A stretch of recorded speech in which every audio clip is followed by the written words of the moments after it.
What is going on, guys? Welcome back. It is Sunday morning. Let me give you guys a little bit of a recap. Saturday, for some reason, all of the stuff that I filmed did not get captured on my SD card for whatever reason. I think I know what happened. It seems like we're okay. We're good today. Let me actually just, okay. I think we're okay.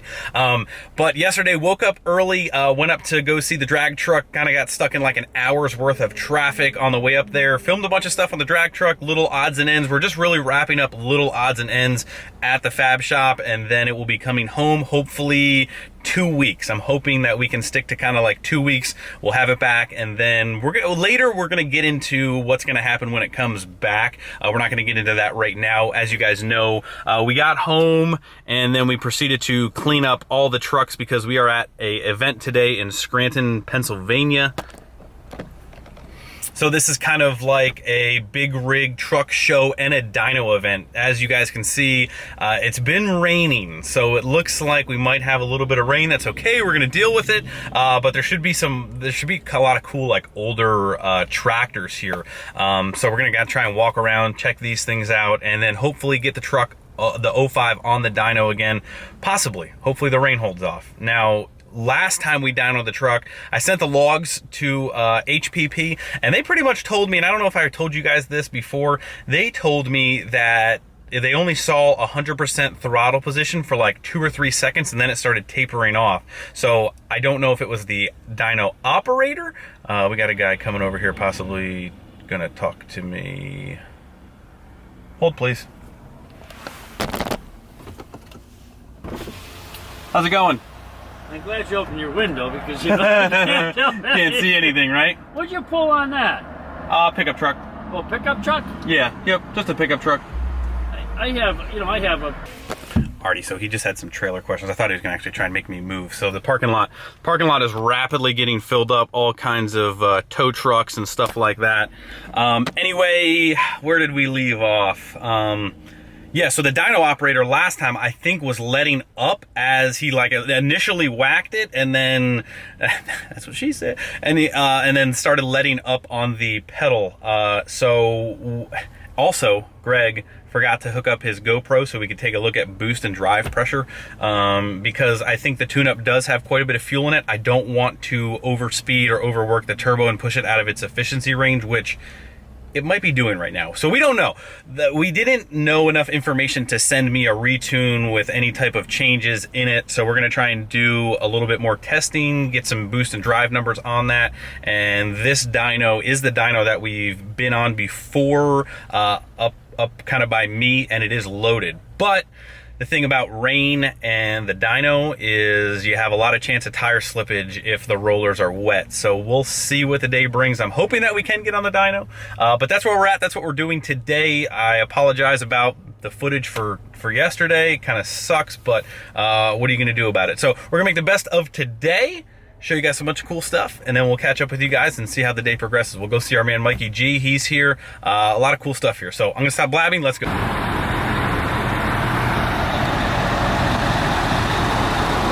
Holy smokes.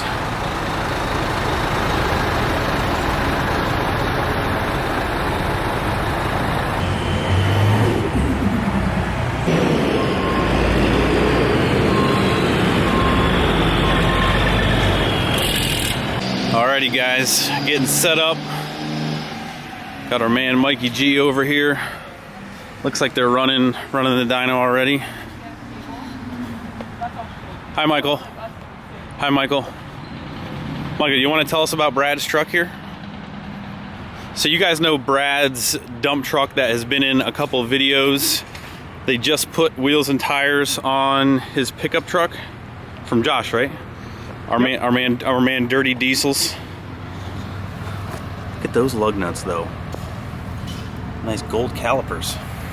So this matches his dump truck, kinda, sort of. 20 by 12s? 22 by 12s? 22 by 12s. Yep. Fuels, FF29, I think. Nice. They fit pretty well. They rub or no? Nah, just a little bit. Stock height? Yes. 305 45s. Where we're going after. Dialing her in.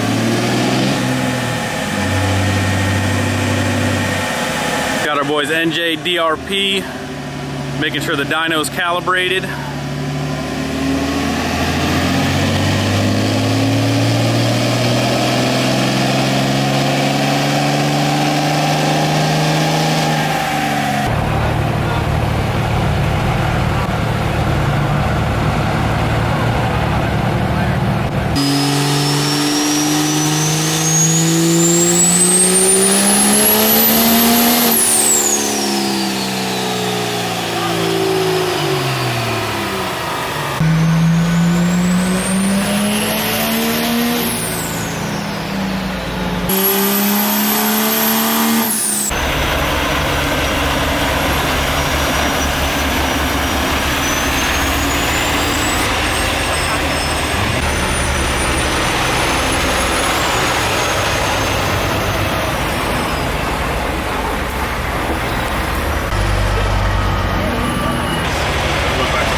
Michael, tell us how you feel about this rain. I'm miserable today. Michael has been grumpy. He is salty all day long.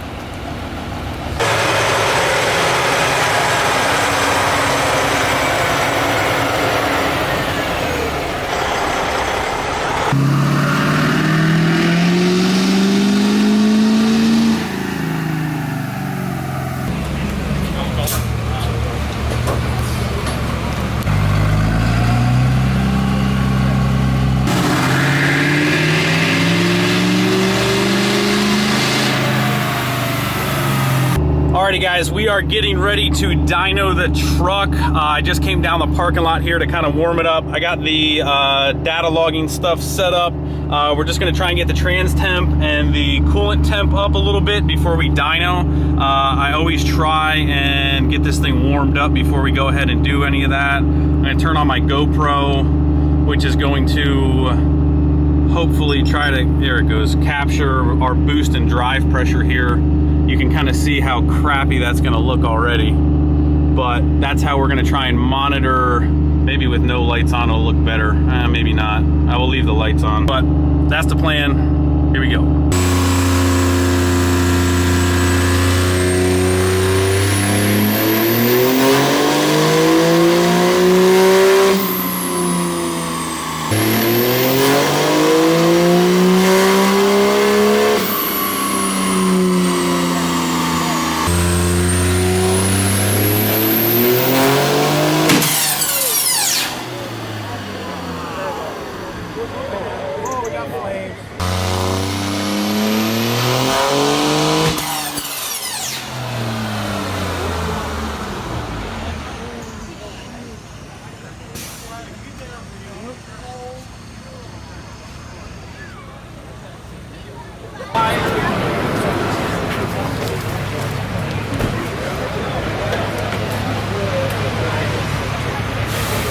What do we got, Greg? There's any water? Yeah, water. Oh, it's definitely, you can see it. How's it look? Here you go, buddy. Yay! It was still climbing at 876 when it let loose, so it was still going up. So 900 on a 468 probably isn't the best idea. You good or you need more water? No, I think that's all right. Put the 80 on there. What's going on fire? I think it's probably Oil in the turbo downpipe. In the downpipe.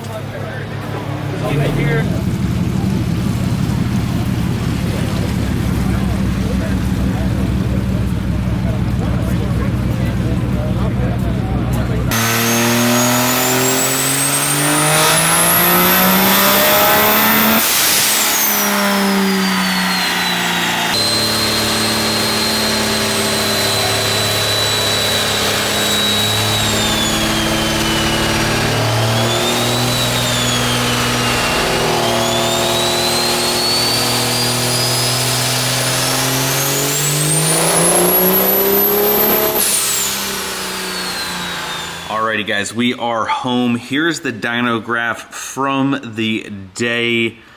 2 876 runs, both of which at pretty much 1,800, 1,825 foot-pounds of torque, and all of that peak power by 2,200 RPMs.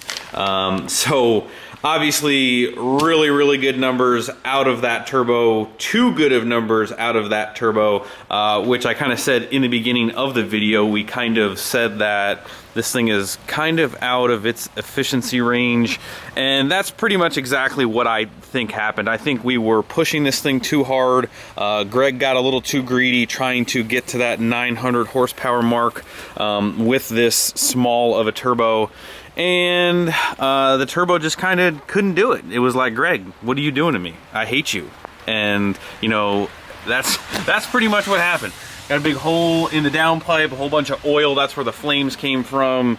You guys can't see in there, but the compressor wheel's pretty much disintegrated into nothing, which is always my biggest thing is, you know, a turbo is replaceable, but it does send crap through everywhere. So who knows how much and where it all landed.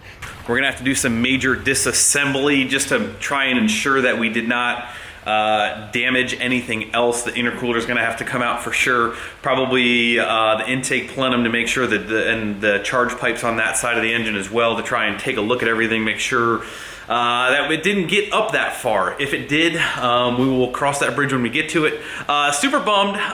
Honestly, I'm not like pissed. I'm more bummed at myself. I should have honestly known better. We should have, when it cracked 880 on the last dyno, we should have sent the tune to Jonathan and said, hey, take some power out of this thing, because it's probably too much for the air that we've got.